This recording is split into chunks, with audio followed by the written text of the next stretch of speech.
Muraho, wari uzi ko aya makosa arindwi ukora cyangwa se amwe muri yo ukora azakubuza kuba umukire cyangwa kwitwa umuntu wahiriwe mu buzima? Kubera ibinyoma wagiye wigishwa ku mafaranga, uzakomeza kuba umukire mu bitekerezo gusa, ukomeze urote kugira inzu nziza nk'abandi, imodoka nziza n'ibindi. Nutitondera uburyo ukoreshamo amafaranga yawe cyangwa se uyakoreramo, uzajya uryama mu nzu nziza ari uko uyikodesheje, urye neza ari uko wasesaguye, kwambara neza y'uko nguko, n'amadeni arenge ab'ibirarane. Niba unyumva neza, reka twibaze iki kintu: kuki abantu babiri bashobora gutangira ubuzima bw'iterambere bafite kapito cyangwa se igishoro kingana, no ku isoko ry'imari ubona n'amahirwe angana, cyangwa se bakabona akazi bahembwa umushahara ungana, ariko nyuma y'imyaka 10 mu by'ubukungu bakaba ari abantu babiri batandukanye cyane? Ugasanga umwe afite umutungo, afite investments cyangwa se ishoramari mu bintu bitandukanye, ubukungu bwe bukomeza kwiyongera ijoro n'amanywa. Noneho undi we ugasanga nyuma y'iyo myaka akiri ku rwego rwo gukorera ayo twakwita yo kurya, mbese akora kugira ngo abone amafaranga yo kwishyura ibyo akeneye gusa. Ubundi biba byaragenze gute? Haba harabaye iki? Itandukaniro ni irihe? Twakibaza tuti, ese umwe yagize amahirwe aruta y'undi? Nuko umwe yavukiye mu muryango ukize, se wenda bakaba baramwongerera igishoro bakamuha n'imitungo. None niba bitaragenze gutyo, reka twongere twibaze, twabyita amahirwe?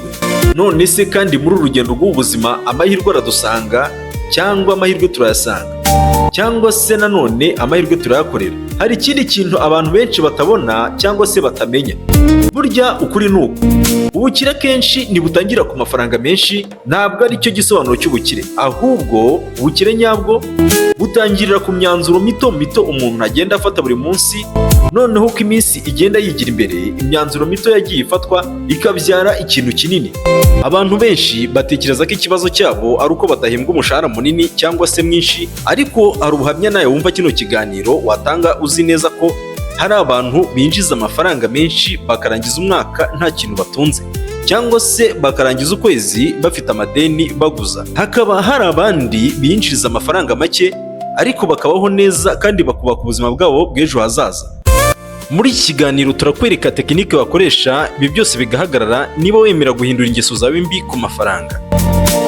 Morgan Housel, umwanditsi w'igitabo The Psychology of Money, agaragaza ko uburyo umuntu yitwara ku mafaranga ushobora kugira uruhare runini mu iterambere rye kurusha ubumenyi afite. Umuntu ashobora kumenya ibintu byinshi ku mafaranga ariko agafata ibyemezo bimujyana mu gihombo cyangwa se mu nzira njyabukene. Muri iki kiganiro turakwereka amakosa 7 akomeye abantu bakora akababuza kugera ku bukire. Ariko mbere yo gutangira, ndashaka ko uyibaza ikibazo kimwe: ese hari imyitwarire ufite uyu munsi ishobora kuba ari ikubuza kugera ku bukire wifuza? Kuko rimwe na rimwe ikikubuza gutera imbere ntabwo kiba kiri kure yawe, ahubwo kiba kiri muri wowe n'imbere. Iyi ni Global Insight Rwanda, aho tutiga gusa amasomo yo mu mashuri, ahubwo tuniga kugira ibitekerezo byubaka ubuzima bwacu. Muhawe ikaze.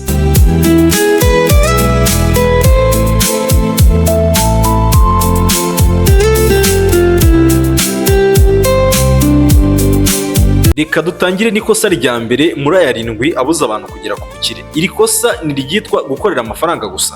Kuva tukiri bato, benshi muri twe twigishijwe ikintu kimwe, ko nukora cyane uzagera kure kandi uzaba umukire. Kandi koko ni ukuri, gukora cyane ni ingenzi, ariko ikindi kibazo witonde, kuko gukora cyane byonyine ntabwo bihagije kugira ngo ube umukire. Iyo gukora cyane byonyine biba ari byo bizana ubukire, abantu bakora amasaha 15 cyangwa se kurenza ku munsi nibo baba ari abakire ba mbere ku isi. Ariko ntabwo ariko bimeze. Kubera iki? Impamvu nuko hari itandukaniro hagati yo kugurisha igihe cyawe kugira ngo ubone amafaranga, nanone kandi nubwo kugira ibintu bituma amafaranga gukorera. Robert Kiyosaki mu gitabo cye Rich Daddy Poor Daddy yasobanuye itandukaniro riri hagati y'umuntu ukorera amafaranga n'umuntu wubaka assets. Asset ni ikintu gishobora kukwinjiriza amafaranga. Urugero, business ikora neza, investment nk'umutungo ukodeshwa wenda nk'inzu n'ibindi. Atugira inama y'uko tugomba gukomeza gukora ibikorwa by'ubwenge bishobora gukomeza kubyara andi mafaranga. Hano ikibazo abantu benshi bagira nuko buri kwezi bakoresha amafaranga yose babonye, bakongera gutegereza undi mushahara w'ukwezi gutaha, bityo bigatuma ubuzima bwabo buhera mu ruziga. Umuntu utekereza atyo, formule ye ibimeze gutya: ndakora, membwe, nyakoreshe ibyo nshaka ntegereze umushahara w'ukwezi gutaha. Ariko abakire cyangwa umuntu ufite mindset z'ubukire we aba yibaza ikindi kibazo kigira kiti nakora iki uyu munsi kugira ngo ejo amafaranga yanjye nayo azankorere. Tekereza kuri aba bantu babiri, bombi bahembwa amafaranga angana. Umuntu wa mbere akoresha amafaranga menshi kugira ngo agire ubuzima bushimishije uyu munsi. Umuntu wa kabiri we agakoresha igice cy'amafaranga ye yubaka ikintu kizajya kimwinjiriza andi mafaranga. Rero niho usanga mu myaka mike nubwo batangiye kimwe bagatangirira cyangwa se bakabonera akazi rimwe, ubuzima bwabo buzaba butandukanye ntaho buzaba buhuriye. Ushobora kwibaza uti ikibazo ni ikihe rero? Ikibazo ntabwo ari uko umwe yari afite amahirwe menshi, ahubwo ni ukubera ko umwe yagize ubwenge bwo kumenya gukoresha umutungo we atekereza ejo hazaza harambye, akigomwa, agatsinda amarangamutima, akirengagiza amafoto. Isomo wabeshywe riri muri iki kinyoma cya mbere rero tubonye, ntukibaze gusa ngo nakora iki kugira ngo ninjize amafaranga menshi, ahubwo ibaze ngo nakora iki kugira ngo amafaranga yanjye atangire kunkorera. Kuko umushahara ushobora kukubeshaho, ariko kubaka asset nibyo bishobora kukubohora ingoyi y'ubukene bikakugeza ku bukungu kandi burambye.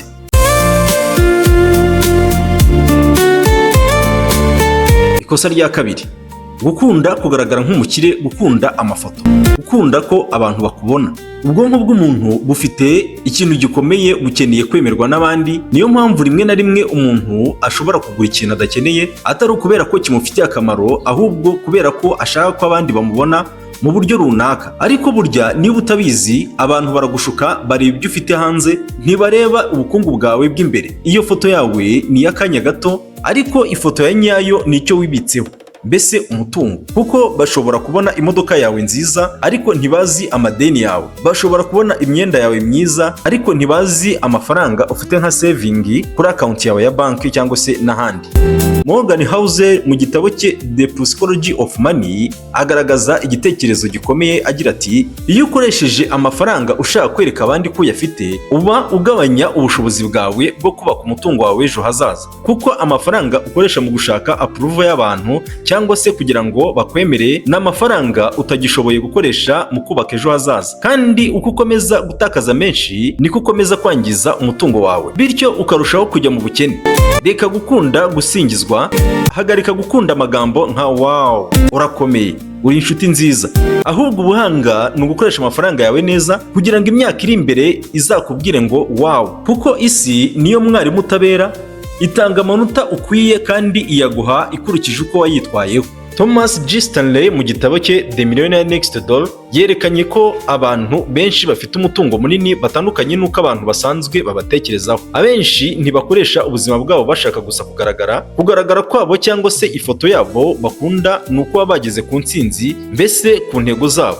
Amafaranga atinya urusaku, n'uyasakuriza azajya hari umutekano. Ntukibande mu kugaragara nk'umukire, ahubwo banza wubake ibintu bizatuma uba umukire. Kuko isura ishobora gushimisha abantu uyu munsi, ejo ntibibe. Ariko umutungo niwo uhindura ubuzima bwawe bw'ejo kandi ubuzima bwiza.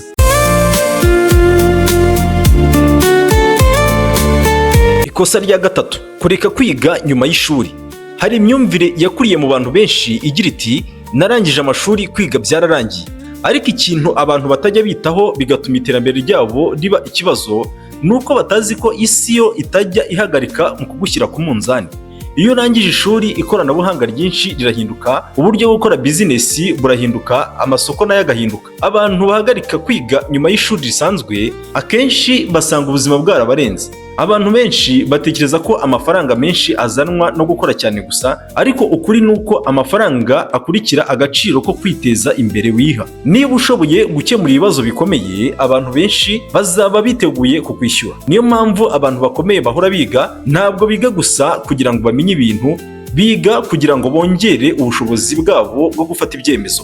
Warren Buffett, umwe mu bashoramari bazwi cyane ku isi, yamaze imyaka myinshi asoma buri munsi. Hari igihe yavuze ngo asoma amasaha menshi buri munsi kubera ko azi ko ubumenyi ari igikoresho gikomeye mu gufata ibyemezo. Kandi James Clear, umwanditsi w'igitabo Atomic Habits, agaragaza ko impinduka nto zisubirwamo buri munsi zishobora kubyara impinduka nini mu gihe kizaza. Tekereza ibi: Umuntu umwe areba video zo kwishimisha gusa buri munsi, ntagerageze kwiga ubumenyi bushya, ntashake kumenya ibirenze ku byo asanzwe azi. Undi asoma iminota 20 buri munsi yiga skills cyangwa se ubumenyi bushya, wenda ashaka kumenya uko amafaranga akora. Nyuma y'imyaka 5, ese uratekereza ko bazaba bafite ubushobozi bungana? Birashoboka cyane ko atari ko bizaba bimeze, kuko umuntu wa kabiri azaba yarakoresheje igihe cye yubaka igikoresho gikomeye kurusha amafaranga, atyaza ubwenge bwe. Warren Buffett yaravuze ati the more you learn, the more you earn. Iri jambo risobanura ko uko wongera ubumenyi n'ubushobozi bwo gukemura ibibazo niko kwinjiza byiyongera. Ntukibaze gusa uti ni gute nabona amafaranga menshi, ahubwo ibaze uti ni muntu ki ngomba kuba we kugira ngo mbone ayo mafaranga, kubera ko amafaranga menshi akurikira umuntu ufite ubushobozi bwo kuyabyaza andi. Ikosa rya 4, gutegereza igihe cyuzuye cyo gutangira. Hari abantu benshi bafite ibitekerezo byiza, umuntu ashaka gutangira bizinesi, undi akaba ashaka gutangira ishoramari, ariko buri gihe ugasanga bavuga bati nzabikora igihe nzaba mfite amafaranga menshi, nzabikora igihe nzaba mfite ibikoresho byiza, nzabikora igihe ibintu bizaba bimeze neza. Ariko ukuri ni uko igihe cyiza kidafite ibibazo cyangwa kidafite ibibazo kitabaho. Abantu batsinda ntibategereza ko ibintu byose biba byiza, batangira bafite ibyo bafite, bakiga, bakagenda bakosora ibitagenda neza, ariko bakora. Kuko uko ugenda uhura n'imbogamizi cyangwa se inzitizi, niko ugenda ugira experience, bityo bikagufasha gutinyuka no gufata ibyemezo bikwiye. Dufata urugero nko ku muntu utangiye gukora siporo. Nta muntu utangira gukora siporo yumva afite imbaraga zihagije zo kuza kuzirangiza, ariko imbaraga ziza nyuma yo gutangira. Ni nako bimeze no mu buzima, ubushobozi bwinshi buza nyuma yo gukora. Napoleon Hill mu gitabo cye cyitwa Think and Grow Rich yashimangiye akamaro ko gufata icyemezo no kugira igikorwa cyerekeza intego. Iyo urebye abantu benshi batsinze uyu munsi, ushobora kubona ibisubizo byabo ariko ntubona intangiriro yabo, ntubona video zabo za mbere igihe bitari byiza, ntubona business zabo za mbere zahuye n'ibibazo, ntubona amakosa bakoze. Ni nko kureba igiti kinini cy'inganzamarumbo ukacyishimira, ariko ntuhe agaciro urubuto ruto cyatangiriyeho kugira ngo kibeho, urubuto mbese rwatumye kivuka kikabaho. Nawe tangira uyu munsi, ejo sahawe, kandi uzishimira iterambere ryawe. Ibuka ko utazi igihe aba atazi agaciro k'amafaranga. Igihe ni amafaranga. Don't wait, the time will never be just right. Gutangira nabi biruta kudatangira na gato, kuko igikorwa gitanga uburambe, uburambe bugatanga ubwenge, ubwenge bugatanga ibisubizo.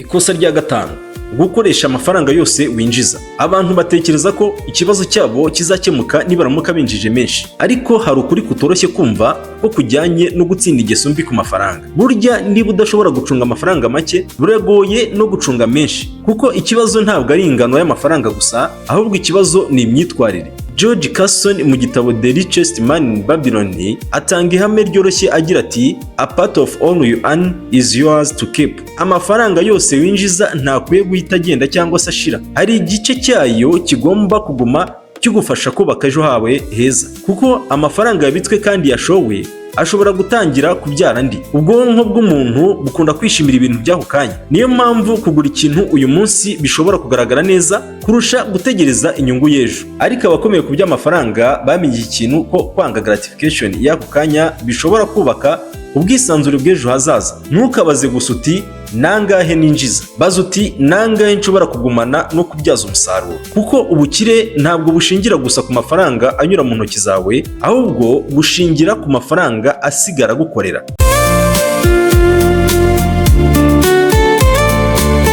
Ikosa rya 6, wowe uhindura ibyo ukora no gukurikira ikintu cyose gishya. Hari abantu benshi bafite ubushobozi, bafite ibitekerezo, bafite imbaraga zo gukora, ariko hari ikintu kibabuza kugera ku musaruro. Nta kintu na kimwe baha igihe gihagije ngo gikure. Buri munsi usanga aba bantu baba bari mu kavuyo k'ibintu byinshi, bavuga bati ngiye gutangira business, ejo ukumva ngo ngiye gukora forex bureau, ejo ukumva ngo ngiye kujya muri cryptocurrency, gutyo bagahora bizengurukaho, nta kintu na kimwe bashyira mu bikorwa. Ikibazo si uko ibyo bintu ari bibi, ikibazo ni uko buri kintu gitangira ariko ntihagire na kimwe kirangira. Shiny object syndrome ni igihe umuntu ahora akururwa n'ibintu bishya gusa, akibwira ko igisubizo cye kiri mu mahirwe mashyaje, ariko rimwe na rimwe igisubizo ntikiba mu gutangira ikindi kintu gishya, kiba ahubwo mu gukomeza icyo watangiye ahubwo ukakinoza neza. James Clear mu gitabo cye Atomic Habits agaragaza ko ibisubizo ibisubizo bikomeye biva mu bikorwa bito bisubirwamo buri munsi. Ikibazo ni uko abantu benshi bareba ibisubizo by'abandi,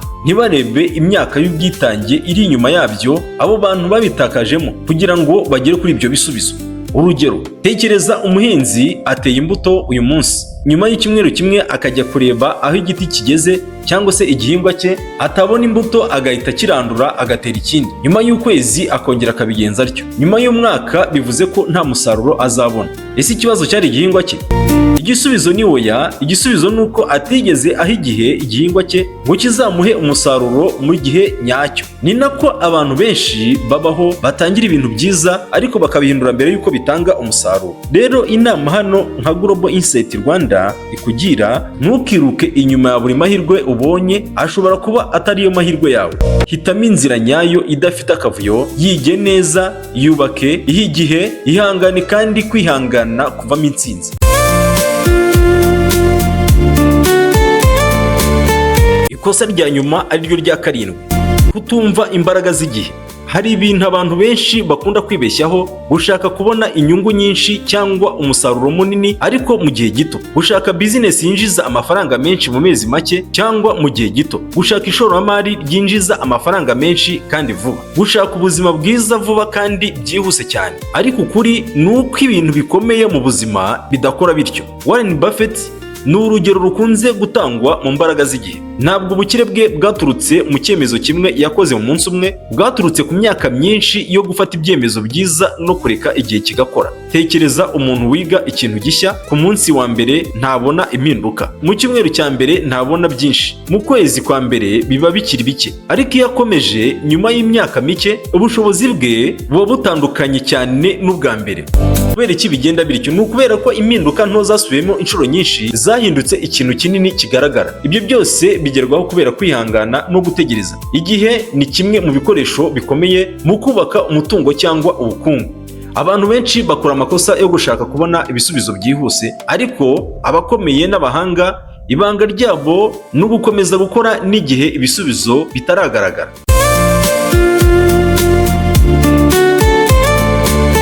Nyuma yo kubona aya makosa yose uko ari arindwi akubuza kugera ku bukire cyangwa se akubuza kugera ku bukungu, reka dusubire ku kibazo twatangiye tuvugaho.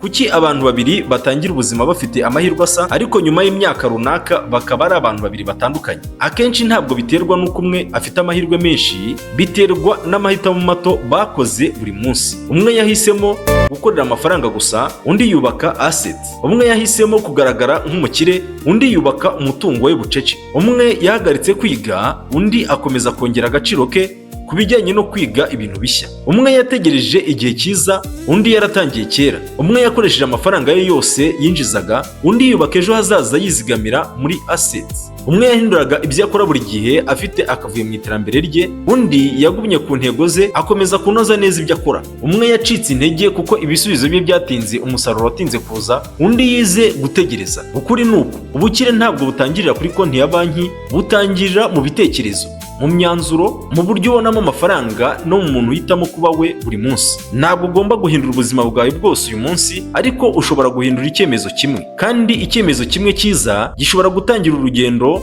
ruzahindura ejo hazaza hawe.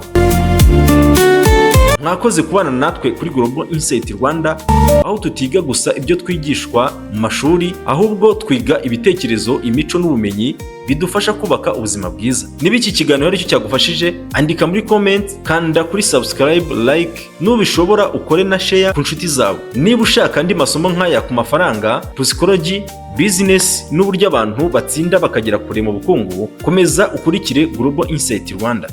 Bye.